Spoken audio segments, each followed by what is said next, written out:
Hello, New York. You guys, it is road trip day. I am so excited. I haven't been to New York in over a year. Tell me why this beautiful young lady decided that she wants to wake up the moment that I'm doing my makeup.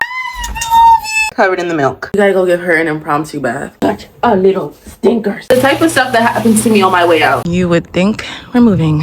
Yeah, hot coffee. Dr. Pepper. Show us your hot dog. Nah, bro, I don't got nothing. What are you talking about? Man got like the supersonic triple XL hot dog, bro. Bro, this is diabolical, bro. I did not know this shit was gonna be this big, bro. If you're putting your baby's raw butt on this, like, this is why you need to get this off of Amazon.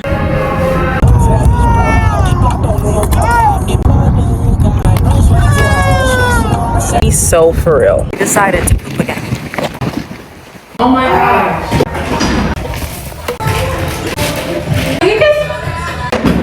That's why I keep these in my purse. To say I'm out of breath is an understatement. We made it. Everyone's downstairs. They're gonna bring our stuff up for us. Me and the baby are just gonna go in the hotel because it's cold. It's cold. Oh, this is probably the biggest hotel I've ever stayed in. Big mama, one kid, gritty. Burning the glizzy is diabolical. She's lying. I didn't. What is it given? Bougie. 7. What is that, ranch? They gave my boy Dookie Tots.